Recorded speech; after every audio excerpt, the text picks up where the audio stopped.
So this is the red-white Soul Sisters deck.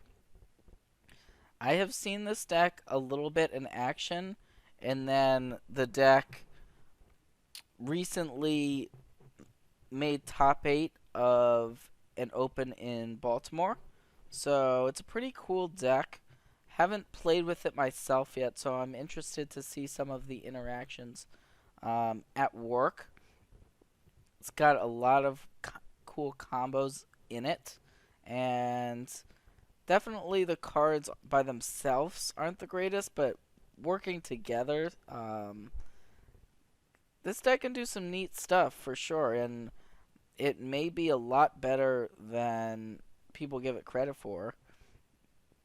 So it's straight red white. Some Soul Sisters lists are mono white or white splashing a different color, but I like the red white style of this deck. For Cavern of Souls, there's actually a human element as well. So Cavern of Souls normally is going to be naming humans.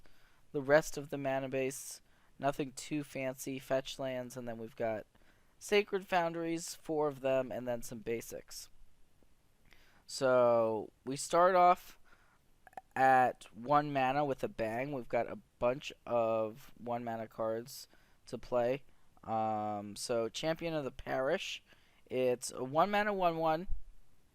Whenever another human enters the battlefield, it gets bigger. You can put a +1/+1 counter on it. We've got some life gain effects. So 4 Soul Warden, 4 Soul's Attendant. These are basically the same creature. So whenever one of our creatures enters the battlefield or an opponent's creature, we gain a life. Then there's 1 copy of Legion Loyalists, and I'll get to why we have so many different 1-drops in a minute here. And then one of in my opinion, the coolest 1-drop in the deck is Norin the Wary. So whenever a player casts a spell or a creature attacks, you exile it. So basically, it's going to constantly be going in and out of play, and when it comes back into play, you're constantly getting that come into play bonus. So a card like Champion of the Parish or Soul Warden or Soul's Attendant, you're constantly getting that effect from the Norin the Wary, which is pretty cool.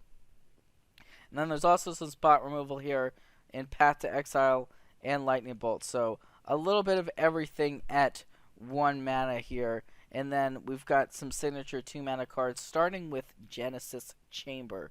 So this card can be pretty insane in the deck. It snowballs really nicely. So we can just make a bunch of mirrors, especially once we've got a Norin the Wary going. And even if our opponent is making them, we're still normally gaining life off of the exchange with some of our wardens and stuff of that nature. There's 2 Auric champions. Basically, Auric champion is another Soul Warden type effect, but the pro red and pro black does come up. And then 4 copies of Johnny's Primate. So because we've got all of this life gain, that works really well with the primates, and the primates can just get out of control pretty quickly. And then 3 copies of Ranger of Eos. So that's why we've got so many different 1-drops, like the 1 Legion Loyalist, like the Wardens, like the Champion, and the Norin the Wary. We can search them all up with Ranger of Eos. Search for 2 different, or 2 of the same even, 1 mana creatures. And then Perforos, God of the Forge, is another way, alongside Norin the Wary or alongside Genesis Chamber or what have you. We can just burn our opponent out. We're not using it for its devotion ability, but just whenever a creature enters the battlefield under our control, we can just deal our opponent 2 damage. And that can actually end the game quite quickly. And lastly here, we've got Return to the Ranks, to be able to return a bunch of our creatures to play in case our opponent happens to be trying to deal with them with spot removal or even mass removal. The sideboard is versatile. 2 copies of Blood Moon to be able to punish any of the 3-color decks of the format. There's Wear Tear, which is good against, it's versatile. It's good against artifacts and enchantments, and it's not normally an insane card, but it has its moments. Core Firewalker is great against burn decks or any type of mono red decks, really. Thalia is nice against the decks with a lot of spells in them. Pretty self explanatory. We've got Stony Silence for decks like Lantern Control, decks like Affinity. Rest in Peace is for Dredge, Living End, other types of graveyard decks. Mark of Asylum, prevent all non-combat damage that would be dealt to creatures you control, so that helps protect your creatures against stuff like Anger of the Gods or various burn spells. Kataki War's Rage is another one of those artifact hate cards.